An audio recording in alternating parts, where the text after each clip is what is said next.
सुनो। क्या है? सिंगल हो क्या? तुमको क्या लगता है? हमार मनवा लुबलु बात। तुम हार्ट के पेशेंट हो क्या?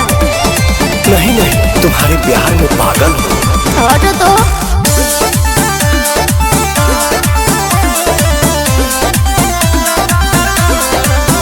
आजकल के मोहब्बत में बोल नहीं थे, दिलवा हमार बस टहल नहीं थे।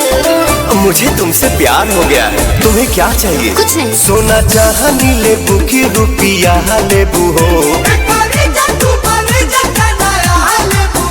दिल में जगह देवे के बोला का